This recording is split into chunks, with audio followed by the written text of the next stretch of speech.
And hello from Lights and Gear. It's time for another flashlight review.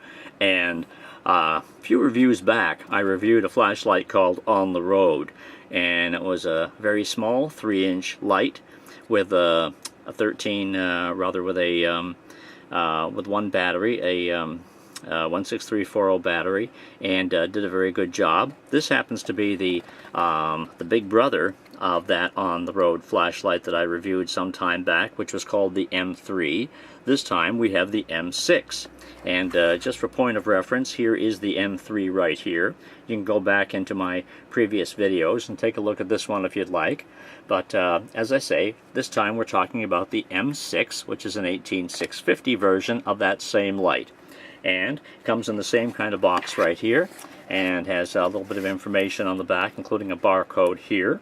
And inside the box we have a nice little carrying pouch.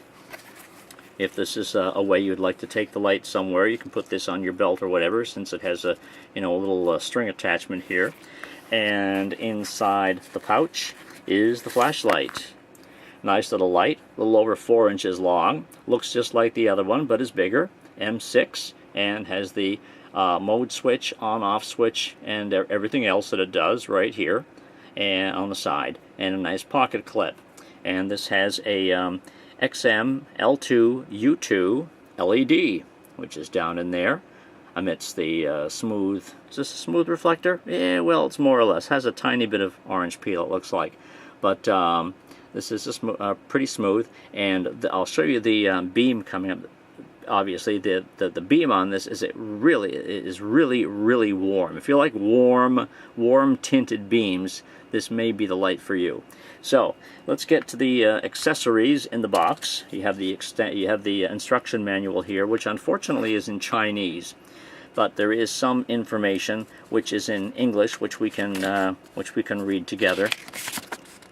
Here are the modes on the flashlight: 10 lumens, 100, 380, and 760. So that'd be like low, medium, high, turbo. And 10 days will be the runtime on the low, and 2 hours on turbo mode. Beam distance is about 160 meters, and this looks like it may be reversed here.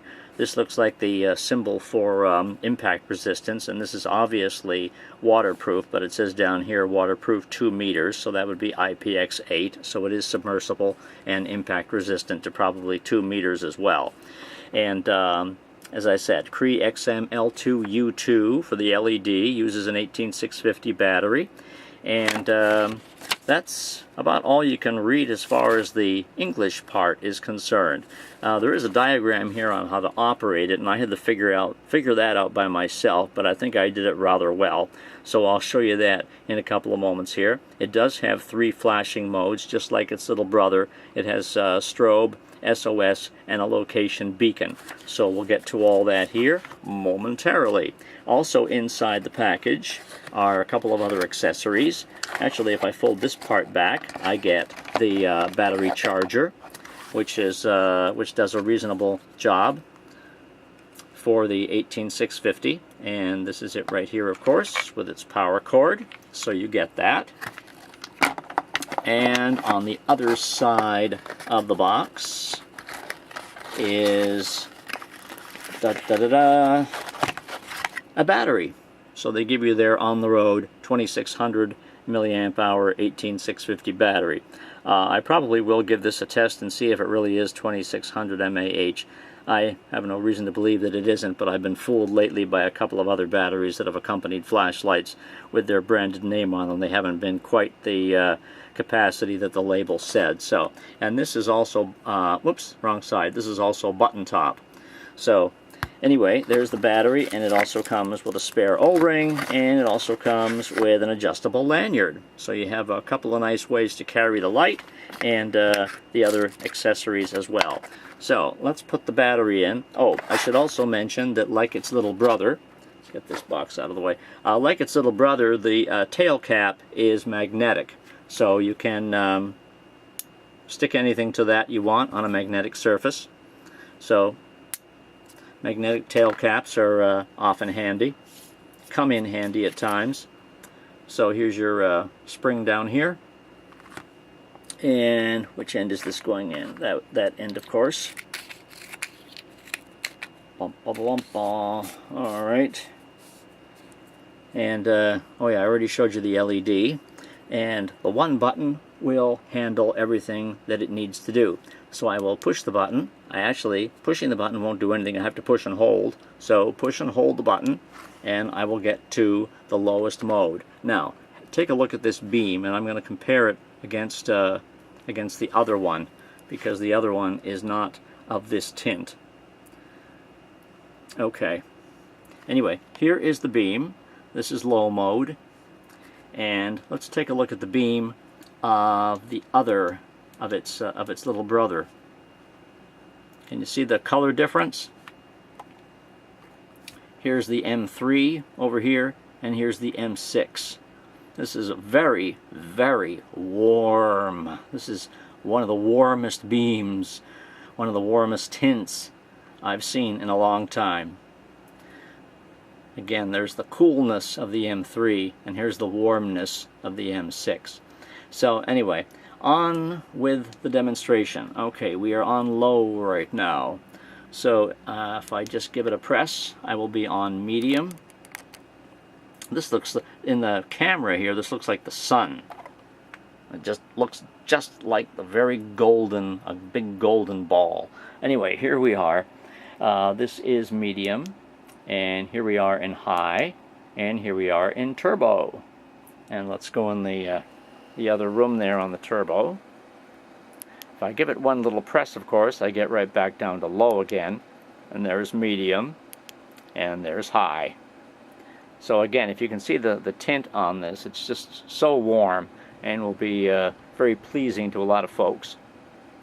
And one more press, I get back up to turbo. Now, if I want to get to the flashing modes, this is where this one and the M3 differ. On the M3, well, you can go back and look at the video on the M3, but you just kind of press and you just kind of give it a double press, I think. On this one, you have to give it a triple press to get to the flashing modes. I can even do that from the off position. So even if I press and hold to turn it off, and then if I triple click rather, I get to strobe. And then if I give it one more press, I get to like a location beacon, and then one more press again, and I get to SOS. And if I press it again, it just keeps looping back to the 3 flashing modes. I have to press and hold it in order to turn it off. But press and hold to turn on, and actually what you can do is there is instant access to turbo. So I'm in turbo right now, but I'll press and hold it and turn it off. Now I'll press and hold it and turn it on, and I'll move down to low, for instance. Or let's go to medium. So I'm in medium right now. So if I double click from any mode, I get straight to turbo. And I think I can even do that from the off position. So let me turn it off, and then I'll double click, and I get right to turbo. So that's a neat way of getting right to the highest mode, is double clicking from any position you happen to be in. Whether it's low, medium, high, or off, double clicking will go to turbo.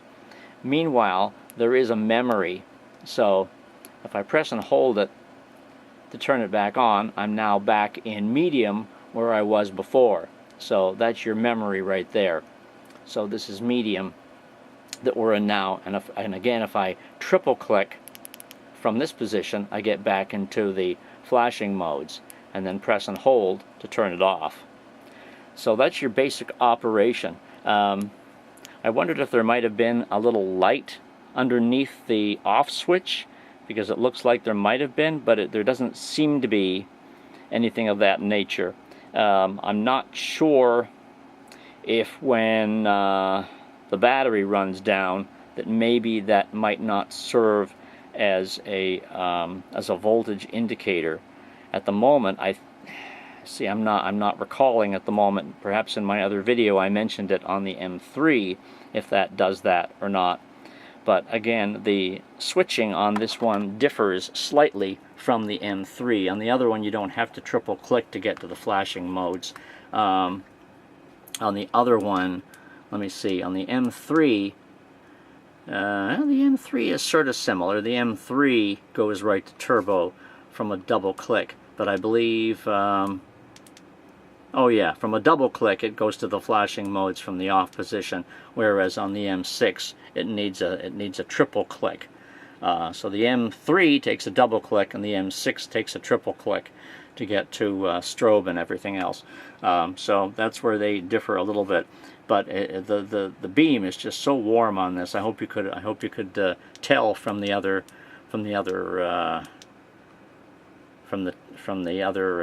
time I showed the tints there. I hope you can see the tint difference on them. But anyway, that concludes our demonstration of the M6.